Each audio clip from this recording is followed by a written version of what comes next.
বিসমিল্লাহ পড়া না হয় ওই কাজটা বরকতহীন থাকে। ওই ভালো কাজ হোক কিংবা নেকের কাজ হোক, যদি বিসমিল্লাহর সাথে কেউ না আরম্ভ করে তাহলে ওই কাজটা বরকতহীন থাকে। অর্থাৎ রাসূল বলেন বরকতহীন থাকার মানে হলো কাজটা অসম্পূর্ণ থেকে যায়।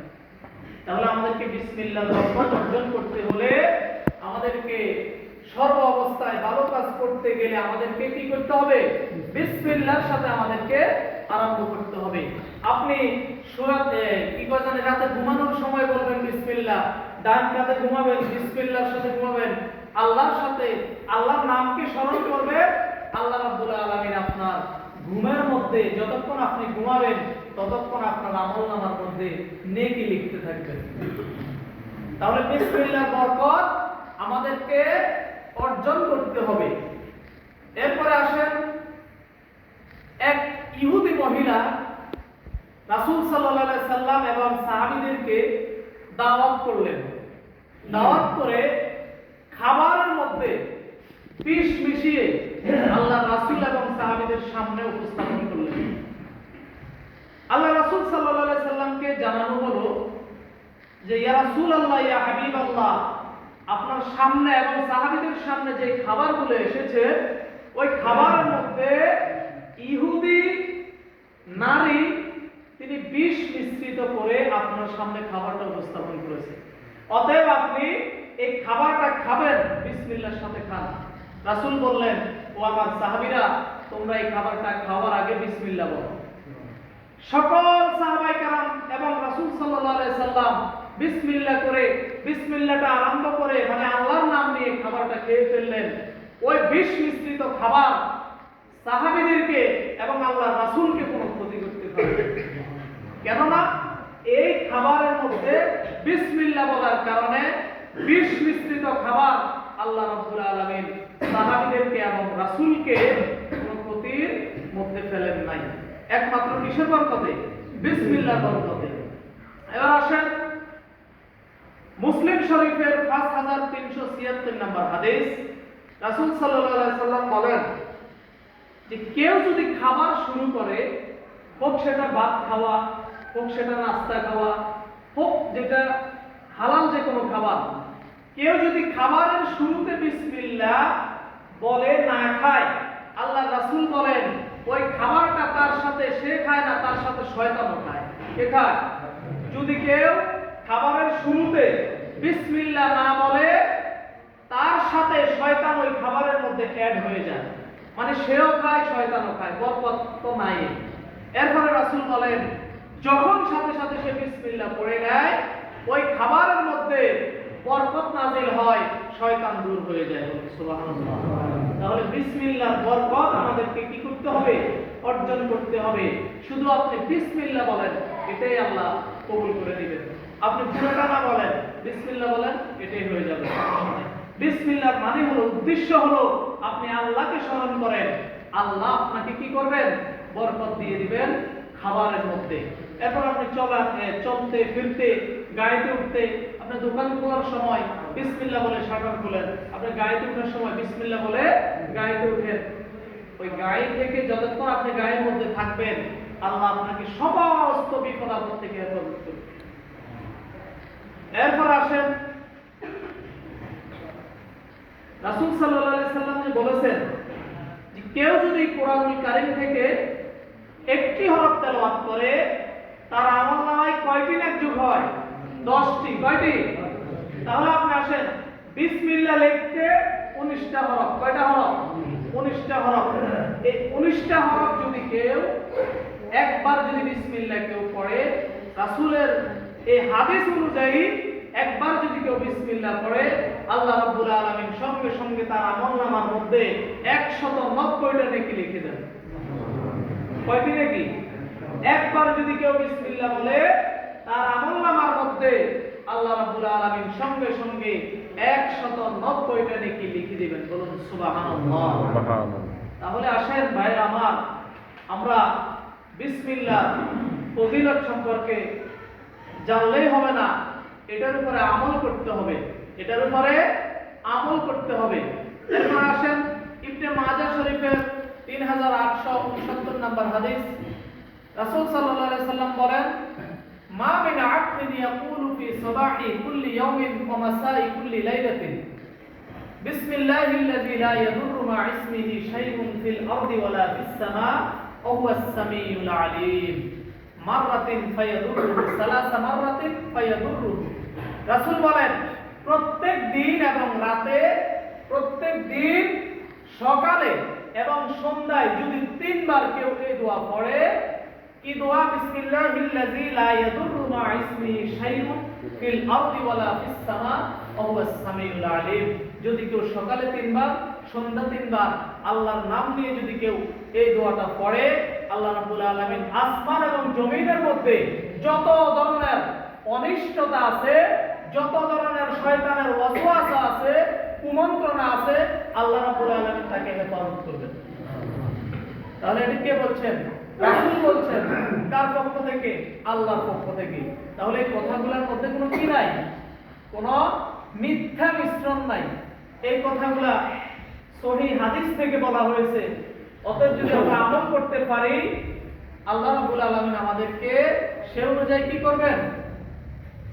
সে অনুযায়ী আমাদেরকে আল্লাহ যেন আমাদেরকে চলার তৌফিক দান করেন। এবার আসেন সহিহ বুখারীর 7 নম্বর হাদিস।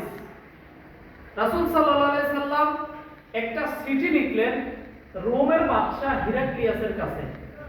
সেই চিঠির মধ্যে লেখা আছে, বিসমিল্লাহি মিন আবদিন মুহাম্মাদিন আবদুল্লাহি ওয়া রাসূলিহি ইলা হিরাকিন আযীমির রূম। রাসূল বলেন যে ওই রোমের বাদশার কাছে যখন রাসূল চিঠি লিখলেন, ওই চিঠির প্রথমে লিখলেন যে বিসমিল্লাহ, মানে আল্লাহর নামে শুরু করলাম। তাহলে এই হাদিস থেকে আমরা বুঝলাম কি, যখন আমরা কারো কাছে কোনো চিঠি লিখব, আগে আল্লাহর নাম নিয়ে লিখব। যখন কারো কাছে, এখন চিঠির যুগ নাই, এখন আছে কি মেসেজের যুগ। মোবাইলে মেসেজ লিখি না আমরা, তো মেসেজ লেখার আগে আমরা যদি আগে বিসমিল্লাহর আমলটা করি, তাহলে কি হয়? সুন্নাত আদায় হয়। আল্লাহ আমাদেরকে ওই বিসমিল্লাহর আমল করার তৌফিক দান করুন। সকলে পড়ি আমিন। এরপর আসেন, সকল কাজে বিসমিল্লাহ বলা রাসূলের সুন্নাত।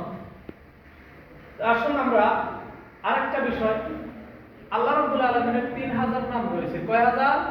3000। এই 3000 নামের মধ্যে তিনি 1000 নাম ফেরেশতাদেরকে শিখালেন। কাকে শিখালেন? 1000 নাম ফেরেশতাদেরকে শিখালেন। আর রয়েছে কয় হাজার? 2000। 1000 নাম সমস্ত আম্বিয়া কেরামকে শিখালেন। আর রয়েছে কয় হাজার? 1000। এবার আসেন, এই 1000 নামের মধ্যে 300 নাম তিনি তাওরাতে দিলেন, 300 নাম তিনি জাবুরে দিলেন, 300 নাম তিনি ইনজিল কিতাবের মধ্যে দিলেন। আর রয়েছে কত? 100, মাত্র 100। 99টা নাম মাত্র তিনি কোরআনের মধ্যে দিলেন। এই 99টা নাম তিনি কোরআনের মধ্যে দিয়েছেন। আর রয়েছে কয়টা? একটা। এই একটা নাম তিনি কুদরতি হাতে, তিনার হাতে রেখে দিয়েছেন। তো আল্লাহ রাব্বুল আলামিন এই 3000 নামের বরকত বিসমিল্লাহর মধ্যে তিনি কি করেছেন?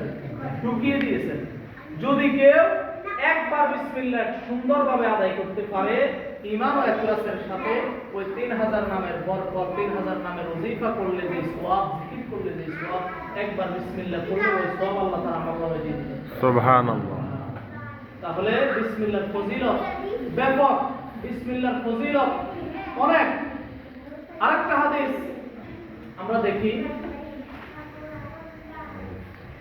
যে বিসমিল্লাহ যদি খাবার শুরুতে যদি কেউ বিসমিল্লাহ যদি বলতে ভুলে যায়, তো রাসূল বলেন খাবারের মধ্যখানে যখনই মনে আসবে, তখন সে যেন বলে বিসমিল্লাহি আউয়ালাহু ওয়া আখিরাহু। তো প্রথমে ভুলে গেলেও আপনি যেন পরেও যেন আল্লাহকে স্মরণ করেন ওই খাবারের মধ্যে। কেননা যদি আল্লাহকে স্মরণ না করা হয়, ওই খাবারের মধ্যে শয়তান ঢুকে যায়, ওই খাবারের মধ্যে শয়তান অ্যাড হয়ে যায়। তাহলে আমাদের খাবারের মধ্যে, চলাফেরার মধ্যে শয়তান ওয়াসওয়াসা দেয় কিনা? দেয় না? শয়তানের ওয়াসওয়াসা থেকে বাঁচার জন্য বিসমিল্লাহর ওজিফা যদি আমরা চালু করি, শয়তানের ওয়াসওয়াসা থেকে আল্লাহ আমাদেরকে হেফাজত করবে। এবার আসেন, ফারসের একজন বাদশা খলিফাতুল মুসলিমিন হযরত ওমর রাদিয়াল্লাহু তাআলা আনহুকে চিঠি লিখলেন।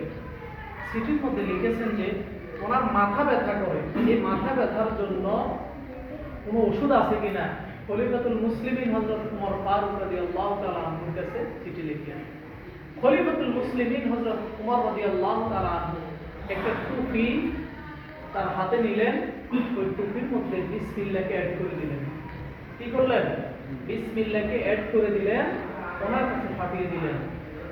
ওনাকে এবার বলে দিলেন, যখন আপনার মাথা ব্যথা আরম্ভ হবে ওই টুপিটা আপনি মাথায় দিয়ে দিবেন, মাথা ব্যথা ভালো হয়ে যাবে।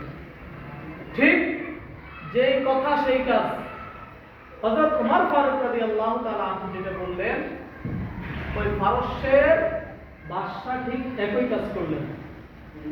যখন ওনার মাথা ব্যথা আরম্ভ হয় উনি টুপিটা কি করেন? মাথায় দেন, ওনার মাথা ব্যথা চলে যায়। এরপর আবার যখন মাথা থেকে টুপিটা রাখেন আবার মাথা ব্যথা আরম্ভ হয়ে যায়। তাহলে বিসমিল্লাহর বরকতে আল্লাহ ওনার মাথা ব্যথা কি করে দেন? ভালো করে দেন। এরকম আমরা তো করতে পারি। আমরা যদি বিসমিল্লাহ পড়ে হাতে এভাবে করি, এবার যদি আমরা যদি এরকম করে গায়ে মাসিং করে দিই, হাদিসে আছে যে আল্লাহ রাসূল সাল্লাল্লাহু আলাইহি ওয়াসাল্লাম সূরা ইখলাস, সূরা ফালাক, সূরা নাস এই তিনটা সূরা পড়ে এভাবে হাত এভাবে করতেন। এভাবে করে রাসূল কি করতেন? ফু দিতেন। ফু দিয়ে হাত যতটুকু যায় এভাবে মাসিং করে দিতেন। এরপর মাসিং করে দিয়ে রাসূল বলেন, এই মাসিং করাটা তোমাদের জন্য যথেষ্ট হয়ে যাবে। মানে দুনিয়াতে বাঁচতে গেলে, এই দুনিয়াতে বাঁচতে গেলে কত ধরনের সমস্যা আমরা পড়ি। আমরা পথে গেলে বিপদ, অ্যাক্সিডেন্ট, এরপর আমাদের কত ধরনের ফিতনা ফাসাদ, এগুলো থেকে অনিষ্টতা থেকে বাঁচার জন্য এইসব দোয়া যেগুলো আমরা পারি, এই দোয়াগুলো আমরা আমল করার চেষ্টা করব। তাহলে আল্লাহ আমাদেরকে সমস্ত বিপদ আপদ, বালা মুসিবত থেকে হেফাজত করবেন, শয়তানের ওয়াসওয়াসা থেকে আল্লাহ হেফাজত করবেন। আর আজকে এই রমজানের ওসিলায় আল্লাহ যেন আমাদের বিগত জীবনের সমস্ত গুনাহ খাতা মাফ করে দেন। সকলে পড়ে আমিন। আল্লাহ যেন আমাদের আব্বা আম্মার জীবনের সমস্ত গুনাহ খাতা মাফ করে দেন। সকলে পড়ে আমিন। আল্লাহ যেন আমাদের আত্মীয় স্বজন, ভাই বন্ধু যারা দেশে আছে বিদেশে আছে সকলকে যেন আল্লাহ ক্ষমা করে দেন। সামনে যদি আমরা রমজান পাই, হায়াতে বেঁচে থাকলে রমজান পাবো, নতবা এই রমজানটা আমাদের জীবনের শেষ রমজান হয়ে যেতে পারে। আজকে আমরা আল্লাহর কাছে তওবা করব, আল্লাহ আমাদের পক্ষ থেকে মাহে রমজানের রোজাগুলো কবুল করুন। আমিন। কিয়ামুল লাইল রাতে যে আমরা আদায় করেছি 30 দিন, সেই কিয়ামুল লাইল নফল ইবাদত বন্দেগী যেন আল্লাহ আমাদের পক্ষ থেকে কবুল করেন। সকলে বলি আমিন। আমিন। আর বিশেষ করে এখানে অনেকে আছেন, আমরা আগামী দিন ঈদের জামাত জাস্ট 8:30 আরম্ভ হবে। এখানে ঈদগাহ কমিটি যারা আছেন ওনারা এই আমাদের ইমামদেরকে নিয়ে একটা ইফতার পার্টি দিয়েছেন। ওইখানে ইফতার মাহফিলে আলোচনা হয়েছে যে 8:30, 8:30, যারা 8:30 বুঝেন না 8:30 বুঝেন, ওই 8:30 এর আগেই কিন্তু ঈদগাহে চলে যেতে হবে, নতুবা হুজুরেরা চলে যাবো আমরা। এখন আমরা যে কার কাছে আলোচনা করি? আমরা খালি মাইক নিয়ে যদি অজলায় এই যে আমরা আলোচনা করি, মাটি কেউ নাই, এটা কি কোনো কথা হইলো? আমরা সবাই কি করবো? নির্দিষ্ট টাইমের আগে আমরা মাঠে উপস্থিত হব এবং পাশের জনকে আমরা দাওয়াত করে নিয়ে যাব। আমরা বলতে হবে যে আগামী দিন আমাদের ঈদের জামাত হবে, নামাজের জামাত হবে কয়টা? 8:30। খেয়াল রাখবেন 8:30 আমাদের গোয়ালিয়ারা কেন্দ্রীয় ঈদগাহে 8:30 ঈদের জামাত আরম্ভ হবে। সকলেই চলে যাবেন, এর আগে কোনো কাজ নাই। এই অযথা যায় আর ঈদের নামাজে ওই যে কি কয়, এই হুজুরের আলোচনার শেষ প্রান্তে যায় একটু এই নামাজে হাজির হয়, বাস এতটুকু যথেষ্ট। এত ব্যস্ত মানুষ, ঈদের দিন একটু সময় দিব, এই সময়টাও মানুষের কাছে নাই। এই অলসতা আপনার কত যে নিম্নে চলে যাচ্ছেন আপনি খেয়াল করতে পারেন নাই। এই অলসতা আপনাকে কত কিছু থেকে গাফিল করে রাখবে। আমরা নির্দিষ্ট সময়ে মসজিদে আসার জন্য আল্লাহর কাছে তৌফিক চাই। জুমার নামাজ আমাদের একই অবস্থা, আলোচনা শেষের দিকে কি করছে হুজুর আগে এই বিষয়ে কেউ জানে না, শেষে আয় বাস এরপর শেষ। তো আল্লাহ যেন আমাদেরকে মাহে রমজানের উসিলায় বিগত জীবনের সমস্ত গুনাহ খাতা মাফ করে দেন। সকলে কই আমিন। ওয়া আখিরু দাওয়ানা আলহামদুলিল্লাহি রাব্বিল আলামিন। যারা কাবুল জুমা আদায় করেন নাই, কাবুল জুমা আদায় করে নিন।